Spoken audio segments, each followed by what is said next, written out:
ছাত্ৰ ছাত্ৰীসকল আজি আমি ক্লাছ 3 ইভিএছৰ চেপ্টাৰ 7 আলোচনা কৰো আহা চেপ্টাৰ 7 টোৰ নাম হৈছে আমাৰ খাদ্য সোৱা খাদ্য মেলা ইয়াত মেলাত কিছুমান দোকান বটা আছে হয় না সোৱা লক্ষ্মী জলপানত কি আছে দৈ চিৰা লাডু পিঠা পোৱা যায় আৰু ৰিয়াজ বিৰিয়ানি কি পাব বিৰিয়ানি থলুৱা সম্ভাৰ আৰু ফাষ্ট ফুড কৰ্নাৰ ফাষ্ট ফুডত কি আছে মমো চাওমিন পোৱা যায় আৰু পিঠা ঘৰ হয় না সেইবোৰ কি হৈছে খাদ্য মেলাত মানে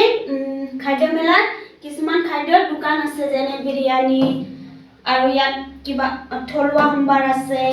দৈ চিৰা লাডু মমো চাওমিন পিঠা ইত্যাদি ছবিখনলৈ চোৱা এনে ধৰণৰ খাদ্য মেলালৈ তোমালোকে কেতিয়াবা গৈ পাইছানে খাদ্য মেলাত বিভিন্ন ধৰণৰ খাদ্য তৈয়াৰ কৰি প্ৰদৰ্শন আৰু বিক্ৰী কৰা হয় যেতিয়া আমি কিছুমান মেলাত যাওঁ হয় না সেই মেলাখিনিত কি হয় আমি কেতিয়াবা ফাষ্ট ফুডৰ দোকানৰ চাওমিন খাওঁ কেতিয়াবা টেকেলি পিঠা খাওঁ হয় না সেইবোৰ কি কৰা হয় নিজে তৈয়াৰ কৰি বিক্ৰী কৰা হয় চোৱা লিখো আহা প্ৰথম প্ৰশ্ন দি আছে ছবিখনত দেখুৱা খাদ্য মেলাখনত কি খাদ্য বিক্ৰী কৰা দেখা পাইছে আমি দেখিবলৈ পাইছিলো যে পিঠা লাডু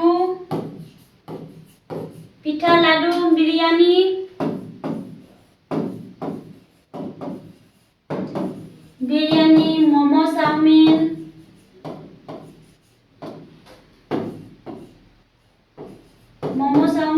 ইত্যাদি বিক্ৰী কৰা দেখা পাইছিলো হয় নাই ইত্যাদি বিক্ৰী কৰা দেখি পাইছিলো 2 নম্বৰত দি আছে এই খাদ্যবোৰৰ ভিতৰত কোনবোৰ খাদ্য তোমাৰ প্ৰিয় এতিয়া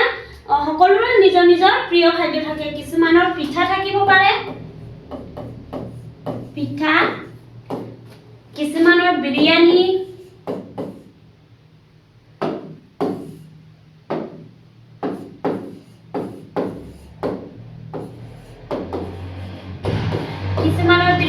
হয় না কিছুমানৰ মমো সকলোৰে বিভিন্ন ধৰণৰ প্ৰিয় খাদ্য থাকে এই খাদ্যবোৰ আমি কৰ পৰা পাওঁ সোৱা ইয়াত দিয়া আছে খাদ্যবোৰ আমি কৰ পৰা পাওঁ খাদ্যৰ বাবে আমি সকলো উদ্ভিদ আৰু প্ৰাণীৰ ওপৰত নিৰ্ভৰশীল উদ্ভিদৰ বিভিন্ন অংগ আমি খাদ্য হিচাপে ব্যৱহাৰ কৰোঁ প্ৰাণীৰ পৰাও আমি কিছুমান খাদ্য আহৰণ কৰোঁ যেনে গাখীৰ কণী মৌ মাংস আদি গাখীৰৰ পৰা পনীৰ দৈ ঘিউ আদি প্ৰস্তুত কৰা হয় এতিয়া ইয়াত কি বুলি কোৱা আছে খাদ্যৰ বাবে আমি সকলো উদ্ভিদ আৰু প্ৰাণীৰ ওপৰত নিৰ্ভৰশীল হয় না আমি কিছুমান উদ্ভিদৰ পৰা খাদ্য পাওঁ কিছুমান প্ৰাণীৰ পৰা পাওঁ প্ৰাণীৰ পৰা পোৱা খাদ্যবোৰ হৈছে গাখীৰ কণী মৌ মাংস হয় না ইত্যাদি এতিয়া চোৱা ক্ৰিয়াকলাপ 1 তলৰ ছবিবোৰ চাই প্ৰাণী আৰু উদ্ভিদৰ পৰা পোৱা খাদ্যসমূহ চিনাক্ত কৰি তালিকাখন পূৰোৱা এতিয়া ইয়াত আমাৰ কিছুমান খাদ্য দিয়া হৈছে হয় না এই খাদ্যখিনি কি কৰিব লাগে আমি কোনটো উদ্ভিদৰ পৰা পোৱা হৈছে আৰু কোনটো আমি প্ৰাণীৰ পৰা পাইছো হেতু আমি কি কৰিব লাগিব তালিকাখনত লিখিব লাগিব চোৱা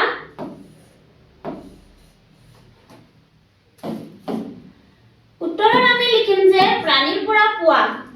আমি কি পাওঁ কুকুৰাৰ পৰা আমি কণী পাওঁ হয় না গায়ৰ পৰা গাখীৰ পাওঁ বা কুকুৰা হওক বা ছাগলী হওক ইয়াৰ পৰা আমি কি পাওঁ মাংস পাওঁ আৰু উদ্ভিদৰ পৰা পোৱা চোৱা এয়া হৈছে কাবুলি চানা চাউল ৰুটি এইবোৰ আমি উদ্ভিদৰ পৰা পাওঁ আৰু এয়া হৈছে পনীৰ আমি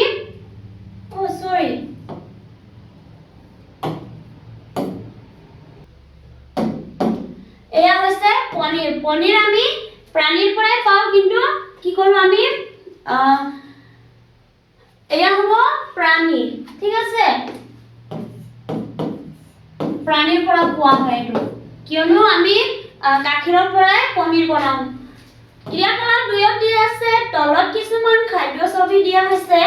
সেইবোৰ উদ্ভিদৰ কোন কোন অংশত থাকে তলৰ তালিকাখনত লিখা শিক্ষকৰ সহায় ল'বা এতিয়া চোৱা ইয়াত ছবিত কিছুমান উদ্ভিদৰ ছবি দিয়া হৈছে হয় না যেনে গাজৰ দিয়া আছে মধুৰিআম মূলা আম ধনিয়া সেইবোৰ আমি কি কৰিম সেইবোৰ কোন উদ্ভিদৰ কোন কোন অংশত থাকে চোৱা ইয়াত প্ৰশ্ন দিয়া আছে পাত কাণ্ড বা গা গছ ফল গুটি বা বীজ আৰু শিপা এতিয়া চোৱা উত্তৰত আমি লিখিম যে পাতত থকা কি হ'ব শাক আৰু ধনিয়া কাণ্ড বা গা গছ হ'ব বাঁহ গজালি আৰু ফলত হ'ব মধুৰিআম আম বীজ বা গুটিত হ'ব ধানৰ বীজ আৰু শিপাত হ'ব গাজৰ আৰু মূলা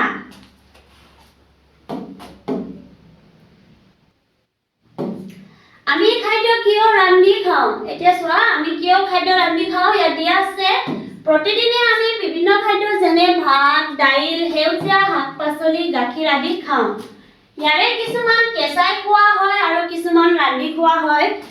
খাদ্য ৰান্ধিলে কোমল আৰু সোৱাদ হয়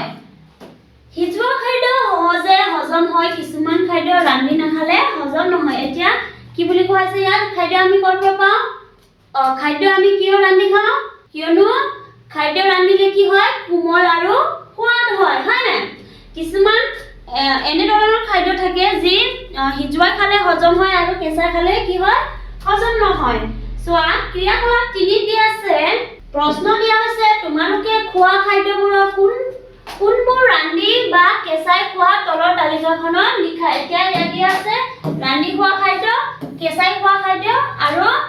কেঁচাই আৰু ৰান্ধি খাব পৰা খাদ্য চোৱা ৰান্ধি খোৱা খাদ্য কোনখিনি ভাত দাইল তৰকাৰী মাছ মাংস পিঠা ইত্যাদি কিছুমান আমি কি কৰো ৰান্ধি খাওঁ আৰু কেঁচাই খোৱা মূলা বিলাহী গাজৰ তিয়ঁহ বন্ধাকবি কেঁচা মটৰ আৰু কেঁচাই আৰু ৰান্ধি খাব পৰা খাদ্য মানে যোনটো খাদ্য আমি কেঁচাকেও খাব পাৰো আৰু ৰান্ধিও খাব পাৰো যেনে মূলা গাজৰ ফুলকবি বিলাহী পালেং কেঁচা মটৰ এইবোৰ আমি কি কৰো ৰান্ধিও খাব পাৰো কেঁচাকেও খাব পাৰো ছাত্ৰ ছাত্ৰীৰ কথোপকথন জাবেদে কি বুলি কৈছে মই মাছ খাই খুব ভাল পাওঁ কালি ভাতৰ লগত পালেং শাকেৰে ৰন্ধা মাছৰ ঝোল খাইছিলো জাবেদে কি কৈছিলে জাবেদে মাছ খাই খুব ভাল পায় হয় না আৰু হি কালি কি কৰি ভাতৰ লগত পালেং শাকেৰে ৰন্ধা মাছৰ ঝোল খাইছিল এতিয়া মিছিকিয়ে কি বুলি কৈছে মই ৰাতি ভাতৰ লগত দাইল কণী আৰু ফুলকবিৰ ভাজি খাইছিলো মিছিকিয়ে উত্তৰত দিছে যে মই ৰাতি দাইল কণী আৰু ফুলকবিৰ ভাজি খাইছিলো তাৰ পিছত চোৱা অমৰক কি কৈছে পুৰহি দেউতাই বহুতো ফল-মূল আনিছিল মই কল আৰু আম খাইছিলো এতিয়া কি বুলি কৈছে পুৰহি দেউতাই কি কৰে বহুত ফল-মূল আনিছিল হয় না কিন্তু অমৰে কি খাইছে অকল কল আৰু আমে খাইছিল এতিয়া চোৱা মেৰিয়ে কি বুলি কৈছে বিদ্যালয়লৈ অহাৰ আগতে মই ৰুটি আলু ভাজি আৰু গাখীৰ খালো মেৰিয়ে কি খাইছে বিদ্যালয়লৈ অহাৰ আগত ৰুটি আলু ভাজি আৰু গাখীৰ খাইছিল চোৱা ক্ৰিয়াকলাপ 4 ছাত্ৰ-ছাত্ৰীসকলৰ কথোপকথনত উল্লেখ কৰা খোৱা বস্তুৰ নামৰ তালিকা এখন প্ৰস্তুত কৰা এতিয়া আমি দেখিবলৈ পাইছিলো যে ছাত্ৰ-ছাত্ৰীৰ কথোপকথনত কি আছিল ৰুটি গাখীৰ আৰু মাছ পালেং শাক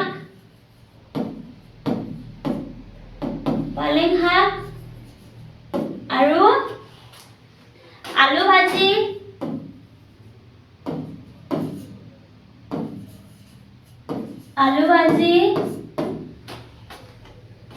ফুলকবি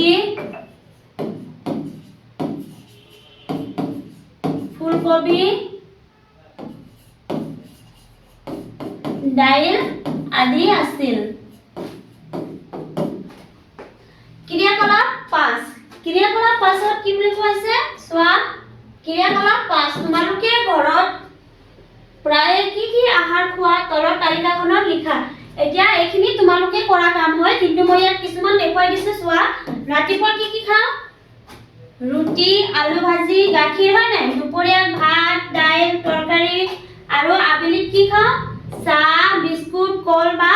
অন্য ফল আৰু ৰাতি কি খাওঁ ভাত মাছ মাংস দাইল ইত্যাদি আমি খাওঁ। তোমালোকৰ হয়তো নিজৰ নিজৰ বেলেগ ধৰণৰ হ'ব পাৰে কিন্তু মই ইয়াত দেখুৱাই দিছো তোমালোকে নিজৰ ধৰণে লিখিলেও হ'ব। আকৌ আহা তুমি ভাল পোৱা এবিধ খাদ্যৰ ছবি আঁকি নাম লিখা। এতিয়া সকলোৰে বেলেগ বেলেগ প্ৰিয় খাদ্য থাকে হয় নাই সকলোৰে বেলেগ বেলেগ ভাল পোৱা খাদ্য থাকে তোমালোকে নিজৰ পছন্দৰ ভাল পোৱা খাদ্যৰ ছবি আঁকি ইয়াৰ নাম লিখি দিবা। আমি খাদ্য কিয় খাওঁ চোৱা খাদ্য খালে আমি কাম কৰিবলৈ শক্তি পাওঁ শৰীৰৰ বৃদ্ধি হ'বলৈ আৰু বেমাৰৰ পৰা ৰক্ষা পাবলৈ খাদ্যৰ প্ৰয়োজন। খাদ্যৰ আমাৰ শৰীৰত বিভিন্ন প্ৰকাৰৰ কাম কৰে। এতিয়া আমি খাদ্য কিয় খাওঁ বুলি কৈছে খাদ্য খালে আমাৰ কি হয় শক্তি হয় হয় না আমি শক্তি পাওঁ খাদ্যৰ পৰা আৰু শৰীৰৰ বৃদ্ধি হ'বলৈ বা বেমাৰ আজাৰৰ পৰা ৰক্ষা পাবলৈ আমি কি কৰোঁ আমাক খাদ্যৰ প্ৰয়োজন। চোৱা কিছুমান খাদ্যই আমাৰ শৰীৰত শক্তি যোগায় তেনে খাদ্য কিছুমান হ'ল এতিয়া চোৱা যোনখিনি খাদ্য মানে আমাৰ শৰীৰত শক্তি দিয়া হয় না সেইখিনি খাদ্যৰ নাম হৈছে ভাত ৰুটি চিৰা পিঠা চেনি আলু মাখন গাখীৰ আৰু ইয়াত চোৱা 2 নম্বৰত দিয়া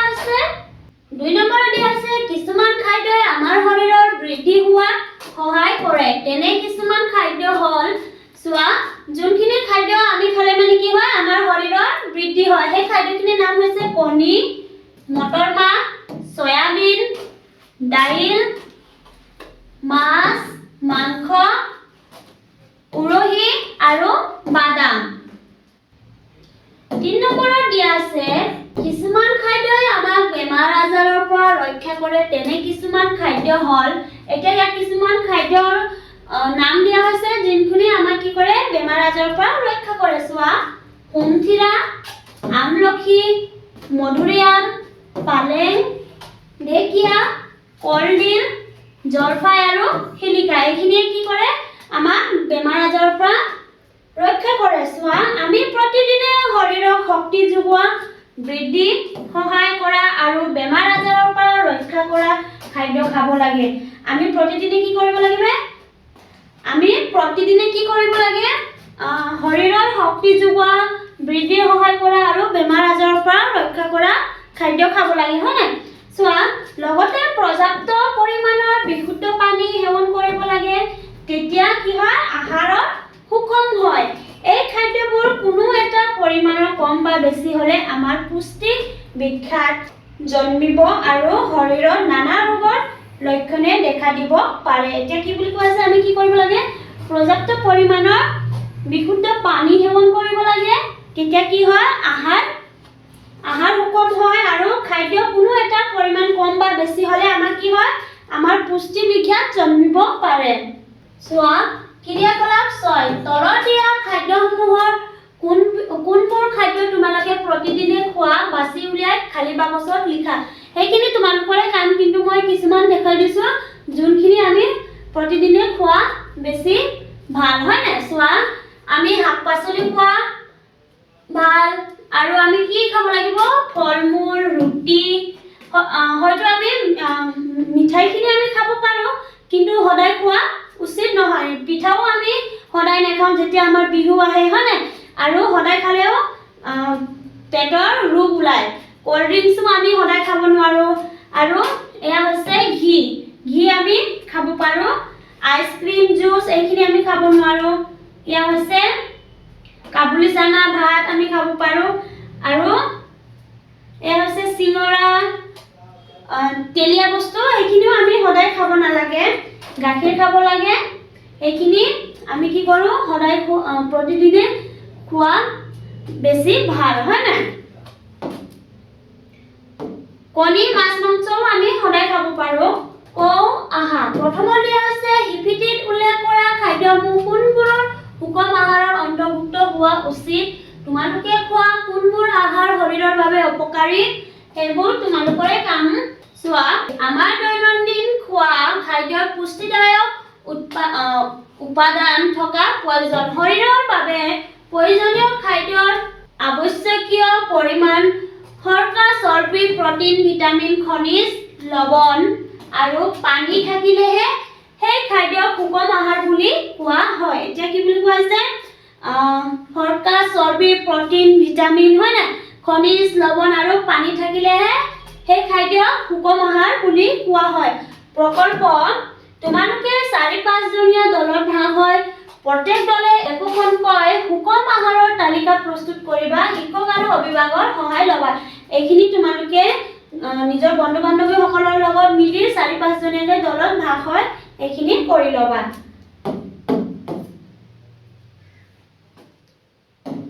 চোৱা জানি লওঁ আহা প্ৰথমতে আছে শাক পাচলি ফল মূল আদি খোৱা বা ৰন্ধাৰ আগতে ভালদৰে ধুই ল'ব লাগে আমি যেতিয়া ফল মূল বা শাক পাচলি হয় নাই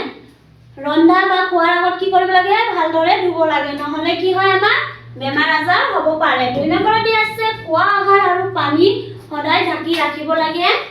3 নম্বৰত দিয়া আছে ফল মূলবোৰ কাটি লগে লগে খাব লাগে 4 নম্বৰত দিয়া আছে পৰিষ্কাৰ বাচন বৰ্তনতে আহাৰ খাব লাগে 5 নম্বৰত দিয়া আছে সদায় বিশুদ্ধ পানী সেৱন কৰিব লাগে 6 নম্বৰত দিয়া আছে পেকেটত থকা আলু চিপছ শীতল পানীয়া মছলাযুক্ত খাদ্য চাউমিন আইচক্ৰীম আদি জুতি লগা বস্তু আমাৰ শৰীৰৰ বাবে কি বুলি কোৱা আছে অপকাৰী 6 নম্বৰত দিয়া আছে বজাৰত মুকলিকৈ ৰখা খাদ্য বস্তু খাব নালাগে কিয়নো মুকলিকৈ ৰখা খাদ্য ধূলি বালি মাখি আদি পৰে 7 নম্বৰত দিয়া আছে প্ৰয়োজনতকৈ বেছি পৰিমাণে খাদ্য কাঁহীত লৈ অপচয় কৰিব নালাগে কিয়নো আমাৰ সমাজত দুবেলা দুমুঠি পেট ভৰাই খাবলৈ নোপোৱা মানুহো আছে এতিয়া চোৱা 8 নম্বৰত দিয়া আছে খাদ্য অপচয় হোৱাৰ ফলত আৱৰ্জনাৰ সৃষ্টি হয় পৰিৱেশ দূষিত হ'ব পাৰে এইখিনি হৈছে আমাৰ মূল পাঠ এতিয়া চোৱা আমি অনুশীলনী প্ৰশ্নলৈ যাওঁ প্ৰথম প্ৰশ্ন হৈছে উত্তৰ লিখা ক নম্বৰ প্ৰশ্ন দিয়া আছে শৰীৰৰ শক্তি যোগোৱা দুবিধ খাদ্যৰ নাম এতিয়া কি বুলি কোৱা আছে শৰীৰত শক্তি যোগোৱা দুবিধ খাদ্যৰ নাম হৈছে ভাত আৰু ৰুটি 2 নম্বৰ প্ৰশ্ন দিয়া আছে শৰীৰৰ বৃদ্ধি হোৱাত সহায় কৰা দুবিধ খাদ্যৰ নাম এতিয়া আমি আগতে পাই আহিছিলো যে শৰীৰৰ বৃদ্ধি হোৱা খাদ্যৰ নাম হৈছে কণী আৰু গাখীৰ গ নম্বৰ প্ৰশ্ন হৈছে আমাক বেমাৰ আজাৰৰ পৰা ৰক্ষা কৰা দুবিধ খাদ্যৰ নাম আমলখি আৰু শিলিকা ঘ নম্বৰ প্ৰশ্ন হৈছে শৰীৰৰ বাবে অপকাৰী দুবিধ খাদ্যৰ নাম হৈছে শৰীৰৰ কাৰণে অপকাৰী দুবিধ খাদ্যৰ নাম হ'ল চিপছ আৰু আইচক্ৰীম 2 নম্বৰ প্ৰশ্ন চোৱা শুদ্ধ উত্তৰটো ৰাইট চিন দিয়া ক নম্বৰ প্ৰশ্নত আছে আহাৰে আমাৰ শৰীৰত শক্তি যোগায় আহাৰে আমাৰ শৰীৰত কি কৰে শক্তি যোগায় এইটো হ'ব শুদ্ধ আৰু খ নম্বৰ প্ৰশ্ন দিয়া আছে সদায় বিশুদ্ধ পানী সেৱন কৰিব লাগে এয়া হ'ব শুদ্ধ কিয়নো আমি লেতেৰা পানী খাব নোৱাৰো হয় না খালে কি হয় আমাৰ গাত ৰোগ সৃষ্টি হয় সেইকাৰণে আমি সদায় কি কৰিব লাগিব বিশুদ্ধ পানী সেৱন কৰিব লাগিব গ নম্বৰ প্ৰশ্ন হৈছে আলু চিপছ শীতল পনীয়া আইচক্ৰীম আদি আমাৰ শৰীৰৰ বাবে উপকাৰী এয়া হ'ব অশুদ্ধ আৰু ঘ নম্বৰ প্ৰশ্ন হৈছে বজাৰত মুকলিকৈ ৰখা খাদ্য বস্তু খাব নালাগে এটো হ'ব শুদ্ধ কিয়নো বজাৰত মুকলিকৈ ৰখা খাদ্য বস্তুসমূহ কি হয় মৌ মাখি উৰি আহে ধূলি বালি সোমাই হয় না সেইবোৰ আমি খাব নালাগে 3 নম্বৰ প্ৰশ্নত দিয়া আছে তলত উল্লেখ কৰা উপযুক্ত শব্দৰে খালি ঠাই পূৰ কৰা এতিয়া চোৱা ইয়াত দিয়া আছে অপচয় শক্তি হোৱা নিৰোগী সুষম প্ৰথম প্ৰশ্ন আছে আহাৰ খালে আমি কাম কৰিবলৈ কি পাওঁ শক্তি পাওঁ 2 নম্বৰ প্ৰশ্ন আছে শাক পাচলি ফল-মূল আদি নিয়মীয়াকৈ খালে আমাৰ শৰীৰটো নিৰোগী হৈ থাকে। 3 নম্বৰ প্ৰশ্ন হৈছে প্ৰতিদিনে আহাৰ কি খাব লাগে? সুষম খাব লাগে। প্ৰতিদিনে আহাৰ সুষম খাব লাগে। ঘৰ নম্বৰ প্ৰশ্ন হৈছে খাদ্য অপচয় কৰিব নালাগে। 9 নম্বৰ প্ৰশ্ন হৈছে খাদ্য ৰান্ধিলে কোমল আৰু সোৱাদ হয়। 4 নম্বৰ প্ৰশ্ন চোৱা উত্তৰ লিখা। ক নম্বৰ প্ৰশ্ন দিয়া আছে মুকলিকৈ ৰখা খাদ্য আমি কিয় খাব নালাগে? উত্তৰত আমি লিখিম যে মুকলিকৈ ৰখা খাদ্য খাব নালাগে কাৰণ ই ধূলি-বালি, মাখি আদিৰে দূষিত হয় যাৰ ফলত খাদ্য বিষাক্ত হৈ পৰে আৰু ই আমাক বিভিন্ন ৰোগ যেনে পেটৰ সমস্যা, ডায়েৰিয়া আদি কাৰণ হ'ব পাৰে। সেয়ে খাদ্য সদায় ঢাকি ৰাখিব লাগে কিয়নো আমি ধূলি-বালি, মৌ-মাখি সোমোৱা খাদ্য আমি কেতিয়াও খাব নালাগে, হয় না? খালে মানে আমাৰ ৰোগ সৃষ্টি হয়। খ নম্বৰ প্ৰশ্ন হৈছে আহাৰ খাওঁতে কি কি নিয়ম মানি চলিবা। এতিয়া মই ইয়াত দি দিছো আহাৰ খাওঁতে কি কি নিয়ম মানি চলিব লাগে। আহাৰ খাওঁতে আমি কিছুমান নিয়ম মানি চলিব লাগে যেনে ক নম্বৰতে আছে খোৱাৰ আগতে হাত চাফ চিকুণকৈ ধুব লাগে। খ নম্বৰত হৈছে সদায় বিশুদ্ধ পানী খাব লাগে। গ নম্বৰত হৈছে পৰিষ্কাৰ থালত খাব লাগে। ঘ নম্বৰ হৈছে ধেমালি নকৰি লাহে লাহে খাব লাগে। ঙ নম্বৰত হৈছে খাদ্য অপচয় নকৰাকৈ যথেষ্ট পৰিমাণত খাব লাগে। ছাত্ৰ-ছাত্ৰীসকল আজিৰ ক্লাছ আমি ইয়াতে সামৰণি মাৰিছো। ধন্যবাদ।